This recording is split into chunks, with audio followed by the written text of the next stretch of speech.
Hold up. Bro, she had to go. He was signed to her and had her pregnant. That wasn't his real auntie. She was in the way. She had to get X'd out. So he had some out of town MF do it instead of Detroit so nobody would know. I knew that since it. Dang, I don't know what that said. Dang, that's crazy. Ain't his real auntie. T, what you doing, Grizzly? Yo, what's good? It's your boy Cristo. Yes, sir. Yes, man. Y'all film today. We got that man Hookah Anonymous. And we talk about T Grizzley aunt gets unalived by his own friend 600 Wu-Tang, allegedly. We don't know for sure, but we're finna watch this video right now. Y'all gonna hit the thumbs up and hit the subscribe button. We're finna see what really happened. Hop right into this video. Ooh, doo doo doo doo doo. That's crazy.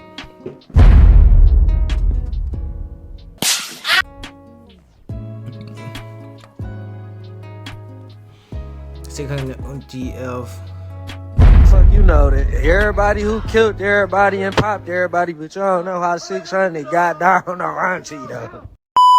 Hey, what's up, y'all? Y'all know my slogan. I don't know it all, but I know what I've been through. Now, it done got real weird in the music industry once again, but this time something ain't making sense. Now, it's one thing to call us a conspiracy theorist, but what do you call the police that charge a man for the unaliving of someone close to someone that you are friends with? Confusing, right? Okay, let me break it down in layman's terms real quick. Let's say your auntie gets unalived in a drive-by that supposedly you was the target in, and when the police do their investigation, it comes back that the shooter is affiliated to someone you know. Stop it. So basically, no matter how you cut the corners of this situation, it's a crazy situation no matter how you look at it, because it's either one, your homeboy tried to take your life and you didn't know, or two, your homeboy tried to take your life but ended up unaliving your aunt, or three, you sent your homeboy to set everything up and now it's all coming to light. It's one of those three things, and either way, it paints T Grizzley in a bad light, because now that we know his own friend is behind the shooting, unaliving of his aunt, what do we do? If he keep kicking it with them, it's gonna look like he's the one behind everything. Or two, you just found out your own friend, someone who was an attendee at your wedding, was allegedly trying to take you out, or at least had something to do with it. And yes, I know everyone's innocent until proven guilty, y'all, but out of all the people in the world, why would law enforcement accuse 600 Wu? Facts. Okay. Facts. Now, before we get into the news that just broke, let's get into the details of what transpired so y'all can understand what's going on. Now, if y'all remember, T Grizzley's aunt slash manager was shot and unalived during a drive-by shooting in T's hometown of Detroit back in 2019. According to reports, August 20th, 2019 at approximately 9 p.m. in the 3600 block of 3 Mile Drive, a black Chrysler 300 occupied by T Grizzley's aunt, Jabina Brown, aka JB, T Grizzley and one other male was stopped at a location on 3 Mile Drive. When the driver exited the vehicle, shots were fired from an unknown location. Reports say T Grizzley's aunt was the only one that was hit during the shooting on her left side. When she was taken by a nearby hospital, she was pronounced deceased. Now, we will learn that no one else was injured during that shooting except T Grizzley's aunt.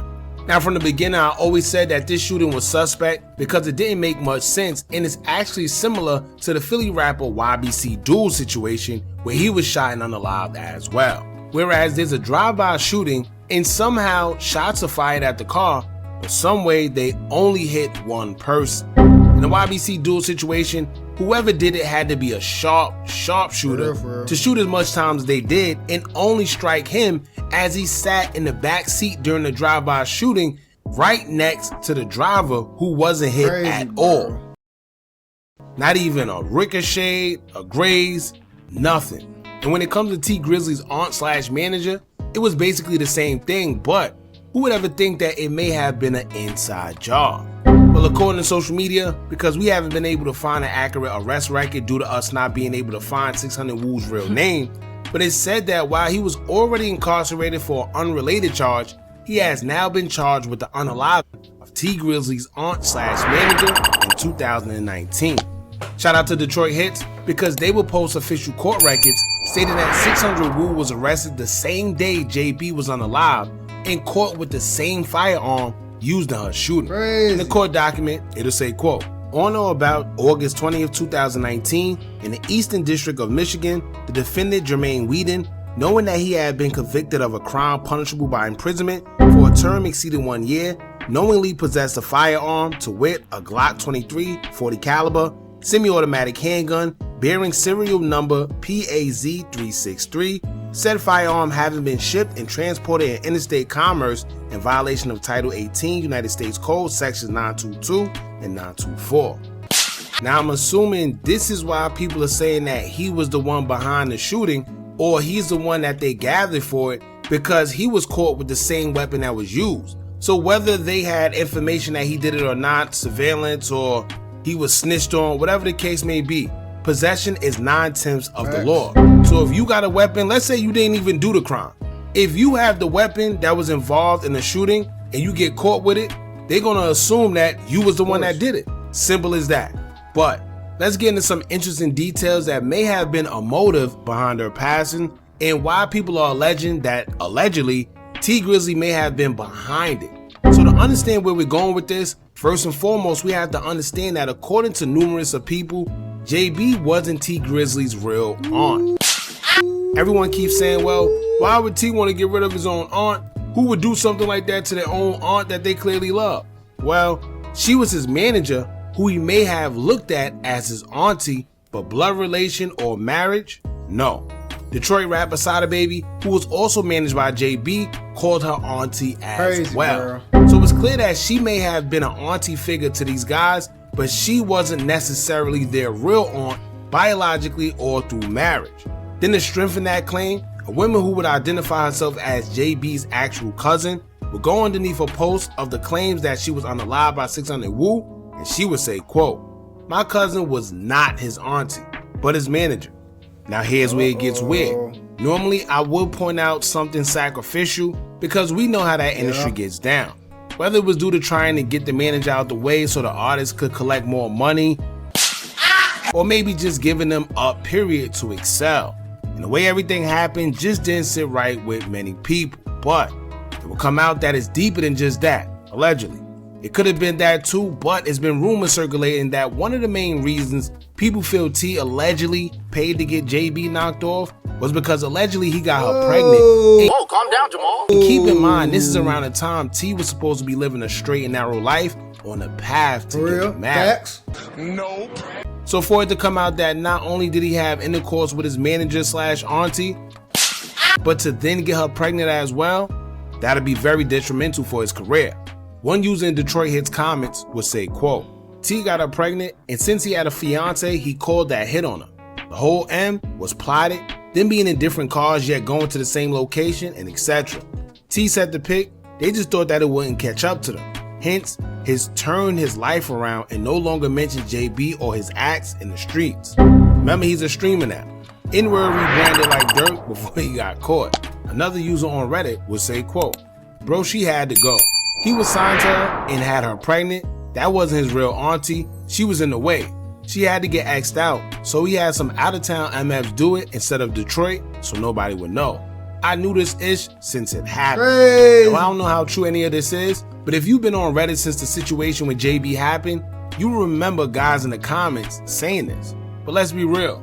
We know how them people in Reddit comments could be, and also, who would think that T would be having intercourse with who he would say is his actual aunt at the time?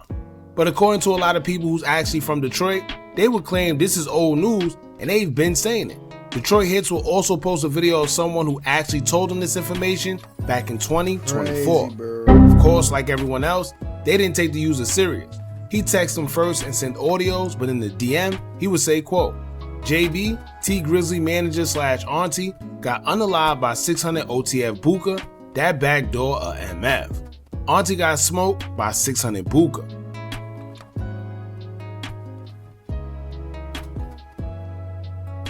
Everybody on the east side know that, nigga. Them been facts, nigga.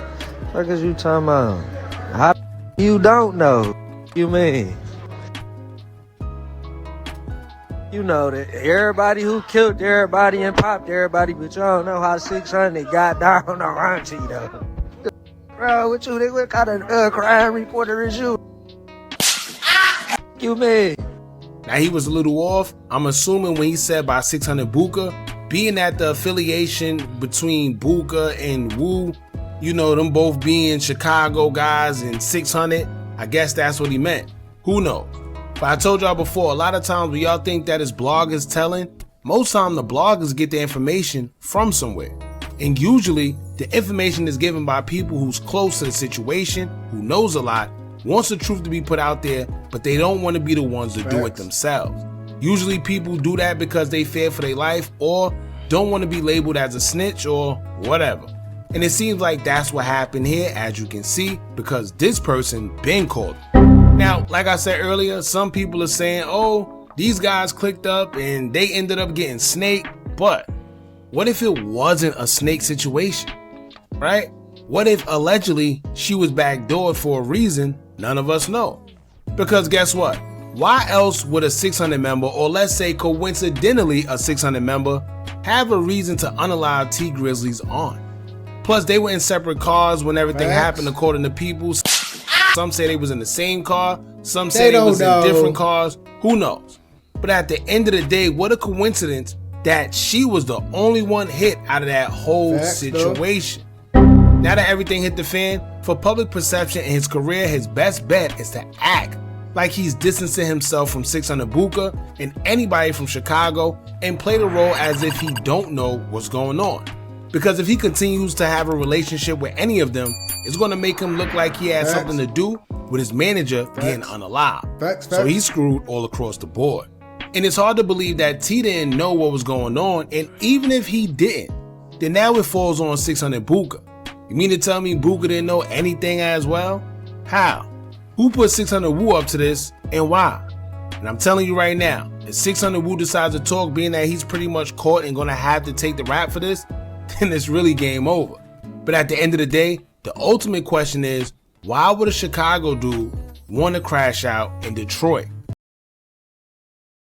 What's the reason? And I'm sure he's gonna have the answer to that question behind his motive eventually, so let's see what he does. Now, Mimo 600 will repost a picture of 600 Wu after the news will come out. Not sure what he meant behind that. But then also Detroit Hits will show that T Grizzly is actually following Wu now. And it's crazy because, now that I think about it, the family usually knows who the suspect is before it's released to the public. So I'm sure they knew ahead of time, but yet, he's still following him, and we still see Grizzly hanging with Buka. I don't know, y'all. Anyway, y'all let me know what y'all think about all this, man. Hey, man. Keep in mind. If you personally ask me, there's a reason for everything. And if 600, hey, it's 600 Wu, you feel me? Don't really like what would be his reason to go do something? Like, people only bother people who bother, unless you just a menace. Unless you just a Mr. Side. But most times, people aren't finna bother you too much if you don't bother them. Like, so what would be his reason? Just to go unalive a manager for what? Not even his manager at that. Someone else's manager that he's cool with. So if you personally ask me, I do feel like there is some more. There's always more to the picture. There's always one side that's being told. There's two sides to the story. Always two sides. So whatever really comes out, but if you personally ask me, T, you better watch out, boy. You know, you might not ever be able to put another First Day Out song now with this one now, because woo, boy. There's got to be a reason why. Why? What was it? And there's too many question marks. Too many. Need some periods. But y'all feel me? That'll conclude the video. Y'all watch out who y'all call y'all friends, and y'all just be safe out there in general, and just stay on your P's and Q's and just do what you do, bro. It's your boy CristoReacts out. Yeah. I need me the dough. If I ain't get paid, I ain't doing the show. Shit, I'm finna